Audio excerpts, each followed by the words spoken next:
Life Til Lager.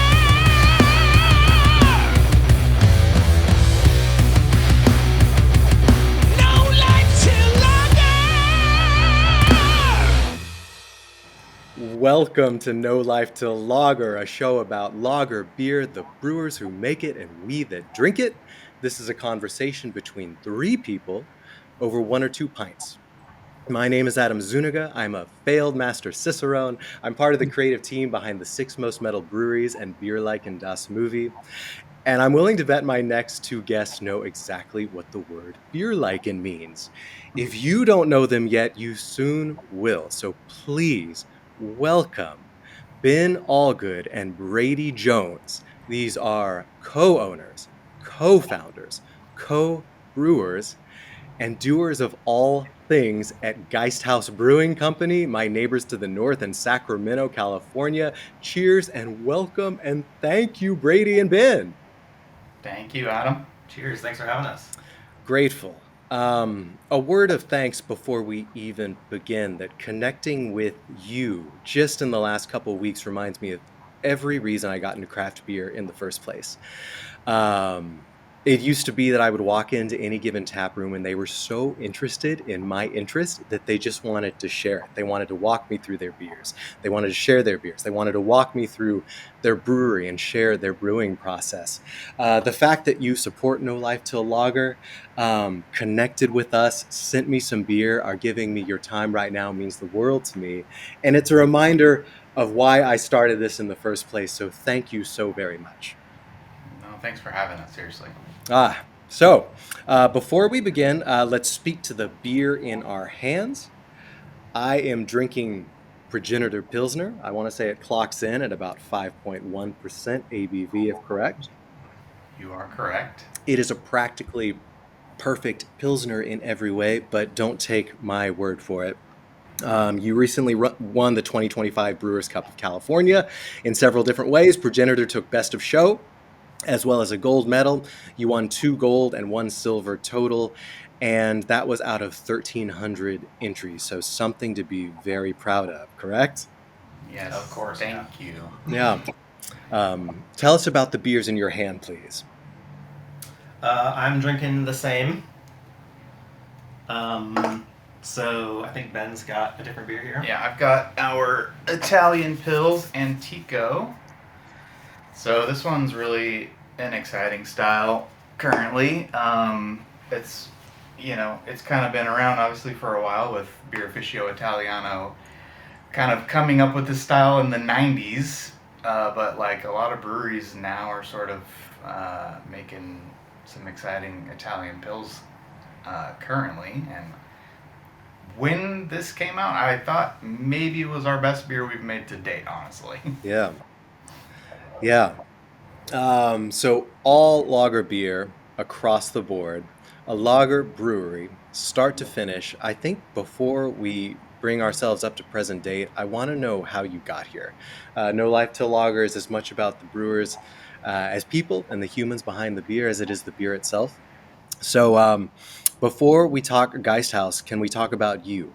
Can you tell me about your life before beer? Can you tell me about other jobs you've had? Tell me what gradually turned this passion into a profession, please. I'll start, I guess. I think it really started with you, honestly. Yeah, so me and Ben have known each other since we were kids. We grew up across the street from each other. So he's been my best friend for many years now. Yep. At some point, I want to say it was like 14 or so years ago, my sister-in-law, I'm going to give her credit, I give my brother credit last time, but she reminded him that she was the one who decided to get me a homebrew kit after the last time that I had said that he got it for me. So I'm giving her a shout out to Rachel for the homebrew kit. Shout out to Rachel. And so we started homebrewing together, and kind of all stemmed from there. At the time, I was doing more like I was working at a veterinary hospital as a veterinary technician. So essentially sort of like a nurse type of thing. We did all different kinds of stuff there.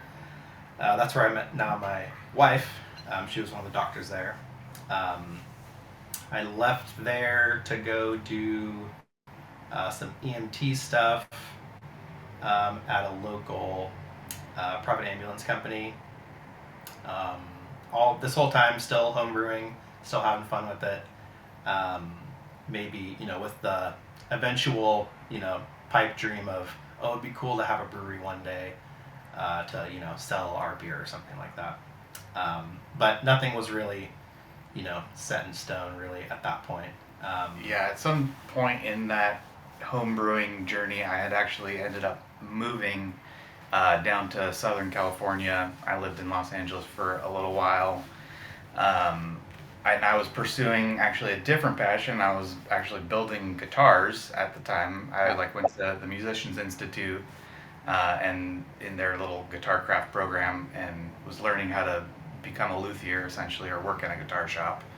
And when I graduated, they had asked me if I wanted to stay and be a teacher's assistant, and I had fully planned to just move back home after it was all said and done, but I was like, sure, I kind of like it here. I'll hang out a little while longer, and I stayed in Los Angeles for 3 years building guitars. Within that time, Brady had actually got me my first homebrew kit.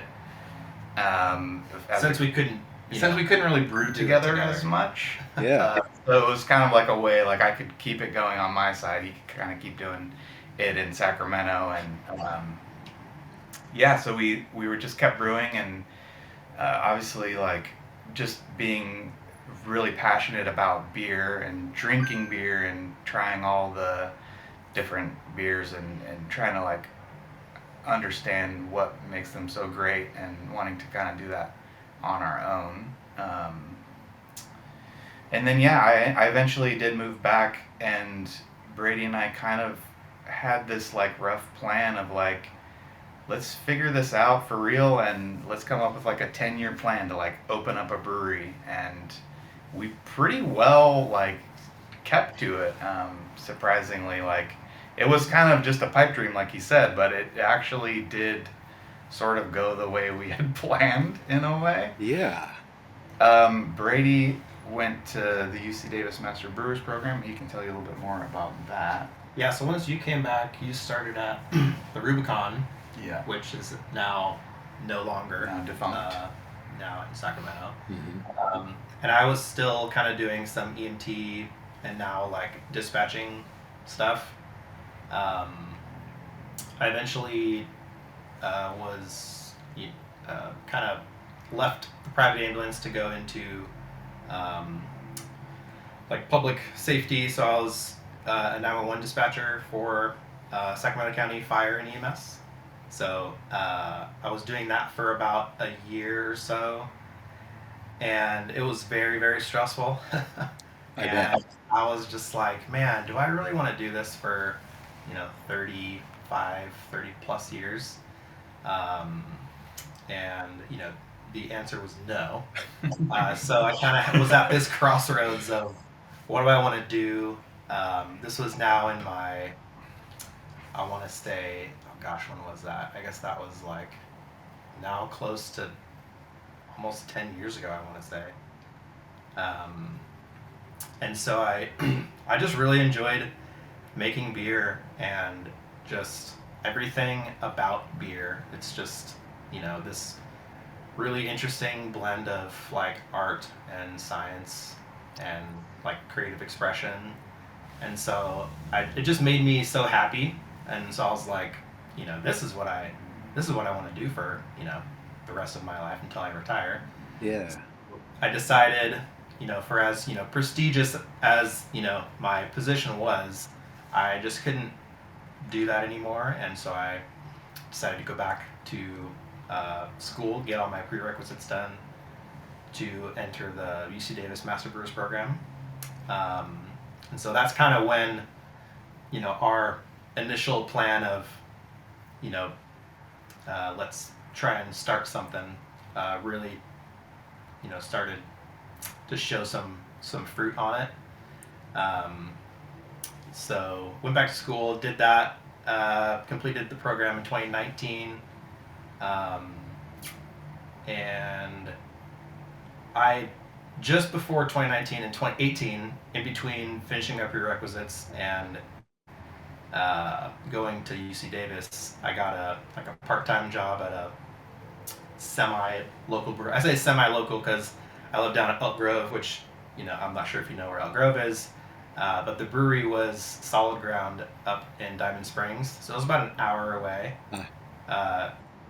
which is quite the drive, but I loved beer, so it didn't really bother me. I just turned on some tunes and zoned out. It's all freeway, so it was fine. They also make a great lager, by the way. They make great lagers. Very nice. Great people. Stayed connected through them, or with them, through this whole process. But I was going to go back there after the program, but where Ben was then working, which was at Loomis Basin Brewing Company, a brewer position opened up there, and so he said, "Hey, you want to come, work with me?" And I said, "Yeah." So Ben can kind of continue on from his his end. When I kind of started at the Rubicon, and I had no experience at that point. It was all just homebrew experience. And I walked into the interview, and it's like I don't know what I'm doing, but I would love an opportunity. I think I could be an asset. I just need some training. I didn't know the inlet side of a pump to an outlet side of a pump or any of that stuff. And I worked there for 3 years, mostly at the production facility. They had like a pub in downtown Sacramento, and then production facility in West Sacramento. So I did a lot of bottling for them, and then eventually was brewing a lot more for them, and then ended up actually being the director of brewing operations before I had left them. Things just kind of started to turn for the worst at the Rubicon, and I like needed a paycheck, and I jumped ship and got landed with Loomis Basin and worked there for 5 years. The first 2 or so I was on my own, but then Brady was kind of finishing up schooling, and again, as a part of our 10-year plan, I was getting this industry experience. Brady was getting schooling and with a little bit of industry experience. This was sort of like a nice opportunity to work together on someone else's dime. This is my best friend. I don't want to ruin this relationship. So if we can't work together, we can't own a brewery together. Yeah, for sure. So it's it was just a nice opportunity to see if that could work, and it did. We worked there for 3 years, and then we got an opportunity from our third partner, Brian, all B's, Ben, Brady, Brian. And he said, "Do you guys want to make this, real?" And we started looking for a place, and took us down a path to now where we're at here, where we've got our own brewery here. I love it. So first and foremost, I got to say thank you for your service to both of you. Brady, you're a hero that you worked as an EMT prior to being a brewer. I'm guessing, high stakes, high stress job. So a beer must have been very rewarding at the end of each day. And then, Ben, I love it that you're an artist. Thank you for your service, that you worked in guitars, that you considered becoming a luthier. It kind of speaks to your relationship and dynamic as friends. So many people, so many fans are so disappointed when they find out their favorite bands really aren't friends or even like each other at the end of the day. It's a much better tale. It's a much better story to believe that they grew up together, that they started this band together as kids and went on to play arenas, which is more or less exactly what you're doing. So it's a rare thing. So here's to past experience. Cheers, and let's drink to that. That you were both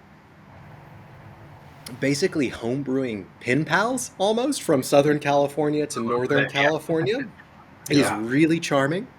And that you have some deep-seated roots in Northern California. Craft, I know the Rubicon is one of Sacramento's, or was one of Sacramento's oldest, long-standing, original craft breweries.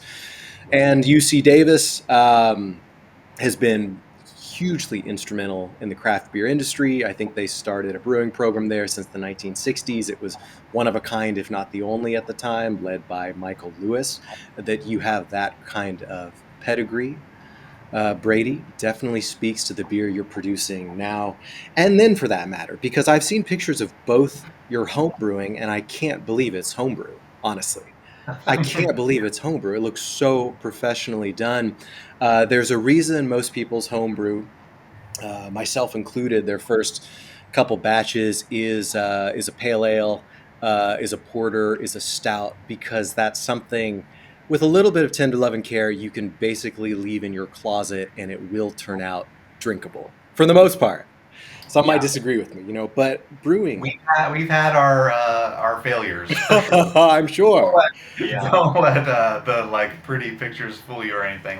Yeah. There's been some failures along the way. Yes, I'm sure. All learning experiences, but I am just really curious for anyone who is a home brewer or anyone listening at home, just do you have really elaborate home setups that allowed you to kind of brew test batches of lager beer, climate controlled from start to finish? Just how did you execute those R&D batches of some of the lagers that are now being produced on a larger scale at Geisthaus?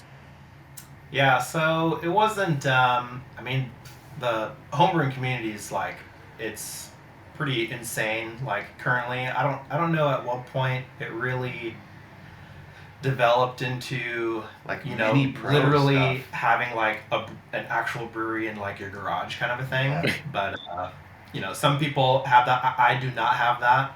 I have an old my wife has an old 72 Mini Cooper that doesn't run in the garage right now. So there's just no space for me to do that in there. So it was just your propane burner out on the driveway with your kettle and your mash tun, and you do all the things. I guess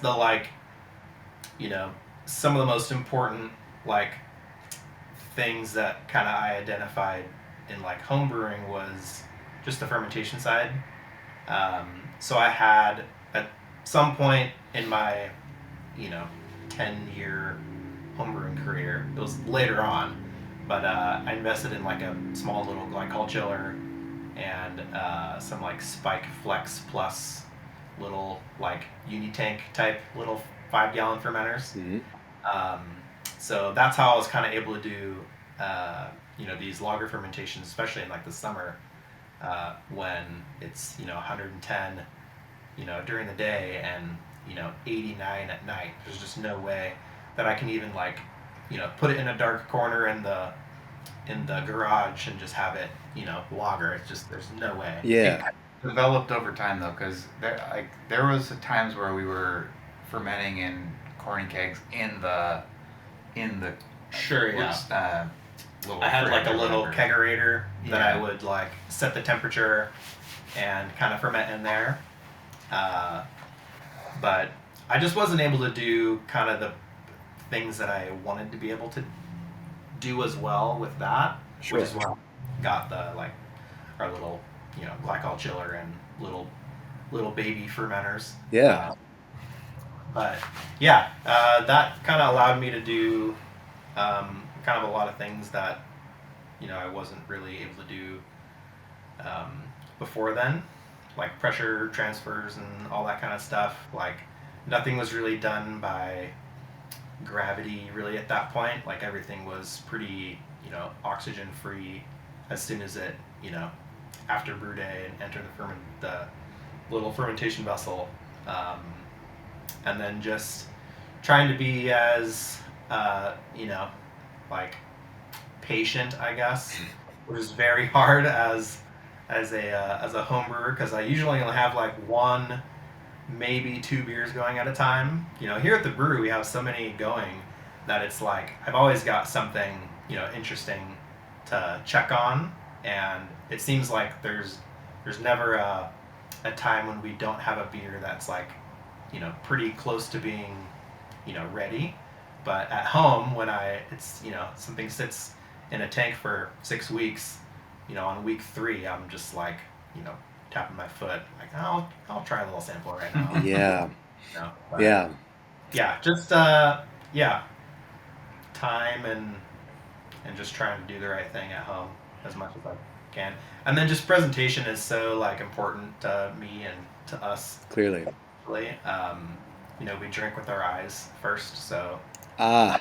the like chefy presentation of a picture of a beer is it's so like mouth watering and Yeah. appetizing in that way. So I always tried to I didn't have like a Lucre faucet at home, but my draft system had its issues at times, so I just had like a little picnic tap type thing directly to the keg and would just barely crack it to simulate like a slow pour type situation. Yeah. Those like above the rim shots. So it was pretty like it looked really nice, but if you saw me doing it, it would be pretty sus. Peeling the curtain back. The whiz. Yes. No, we all know how misleading social media can be. But I think everything you're talking about in terms of patience and presentation and drinking visually, I cannot agree more. And let's get to it, because you're making my mouth water here. So 10 years as homebrewers. 10 years, Geisthaus has basically been in the works before opening this year. So first and foremost, like, just take us on a drive through Sacramento. Take us on your commute to work. Just what told you a decade running now that Sacramento, we know that it is hot, we know that it is flat and low-lying, we know that people work hard. What told you for the last decade plus that there might be a need for a devoted all-lager brewery and a lager house in Sacramento? What is it about the place, the people, and the culture that led you to set up shop here and work on it for over a decade of your lives? And to be honest, I think it's just what we always wanted to do, and so it wasn't really like a decision based on the like market necessarily. I mean, that is certainly a factor, because you don't really have an all lager brewery around here. You have some great lager brewers in the area. I mean, Urban Roots has like a killer lager lineup. Yeah, hell yeah. Solid ground. These brewers are making excellent beer, but there's nobody who's dedicated to lager. But yeah, it just wasn't the full reason. It was mostly just like, this is what we wanted to do, and we're gonna do it. And we did our due diligence and figured things out best we could. But ultimately, like, these are the beers we like to make and drink. Yeah, and luckily it's lager beer. It's not like some like It's crazy, an approachable beer for all types of people. Yeah, it's like it's still pretty meta. Like, lager's always meta. It's never like out of the meta. Like it's been around for a long time and still is like the most popular like style like out there. Like, granted, a lot of it's macro, but yeah, we were confident that we wouldn't have done it if the beer we like to make was a very like niche thing, style. Yeah. Like, Well, and like, we were like confident in the breadth of lager too. Like, lager can be so many things. I mean, from light to dark to strong to low ABV or Yep. hoppy to malty, bready. Like, it can be all sorts of things. And I think there's like, there's still a large misconception about like what lager is. Yeah. Even. And so, yeah, we were just kind of like, if you like IPAs, you're gonna like something here, because we're gonna make something for you. Like, we want a West Coast Pils on tap, or a cold IPA, or we make a hazy pale lager for people who just want a hazy. Yeah. And on top of that, one of our core beers is a dark lager. It's a Dunkel. Like, if you like dark beer and that's what you like to drink, you like a Guinness or whatever it is, you're probably gonna like the Dunkel. Truly my favorite. Truly my favorite style. It's one of the like our little like thing. Like I sort of like early on, like I want to make Dunkel cool. Yeah, make Dunkel cool. I'm not even gonna say make Dunkel cool again because it always was. It always is. It is very humble to say, you know what, like it wasn't kind of this grand overarching business plan 10 years running. We know there's a fundamental need for lager, and it's what we like to drink, it's what we like to produce, and so we're going to do it. I just wonder if there was some intuition, some foresight. This is a sweeping generalization, but I started this podcast because lager beer is all I want to drink, and frankly, it's the most exciting, if not the only exciting thing I see happening within craft beer right now. But what's so fascinating is you are doing what everyone is saying not to do right now. You're opening a brewery in a climate that's not particularly friendly to breweries as of 2025. The economic reality of it is challenging as ever. And you are doing one thing exceedingly well in a multitude of varieties and expression instead of trying to be all things at once for any given moment based on what consumer and customer demand might be.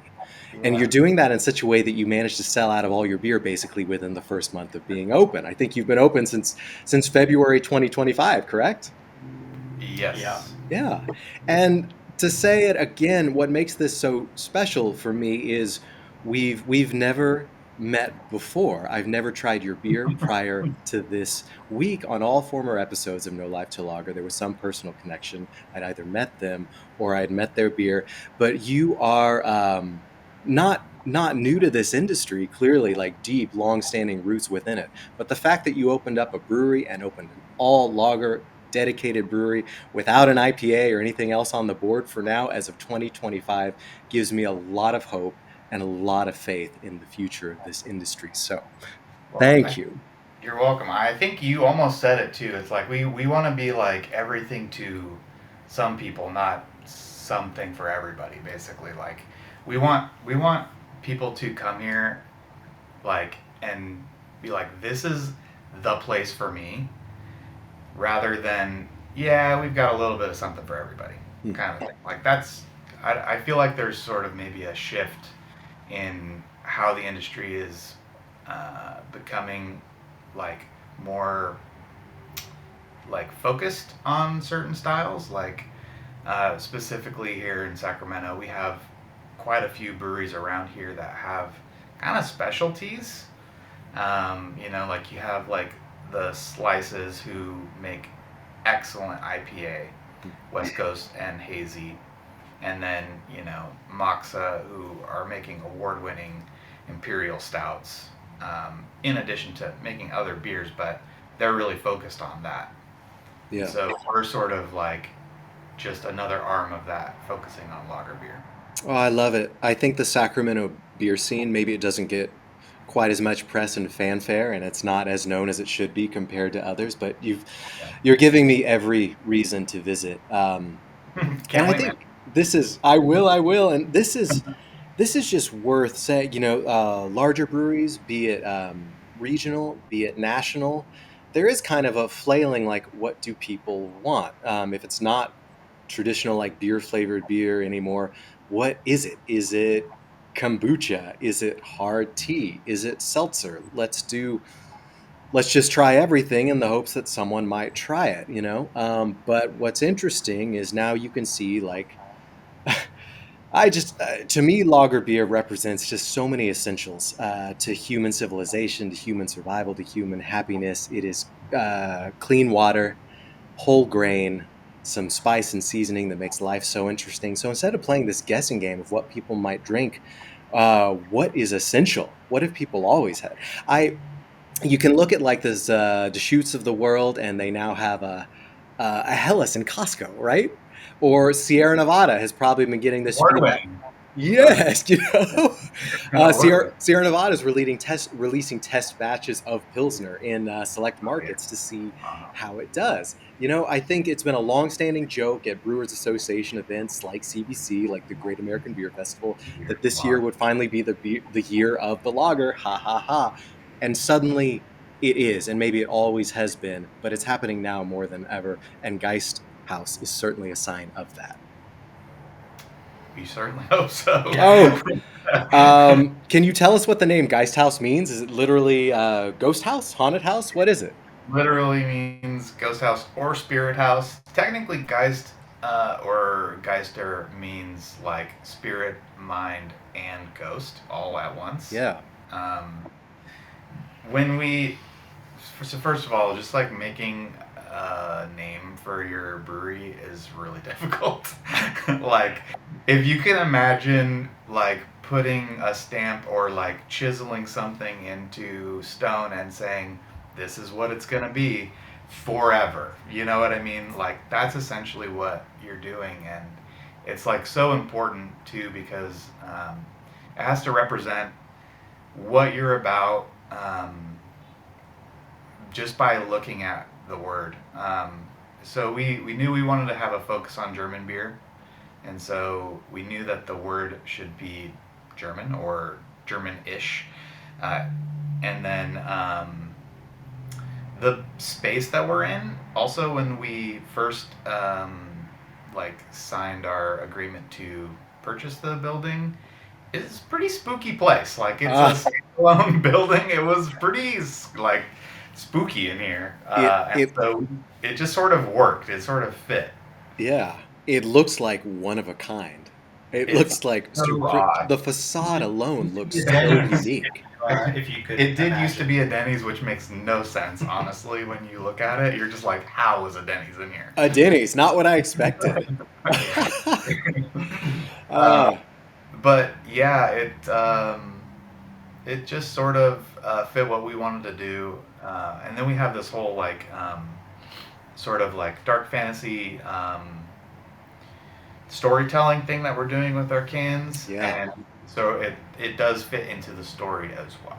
Oh, so I want to talk more about all the above. So I am gonna go ahead and kill our video feed here so we can get to the true OnlyFans portion of No Life Till Lager.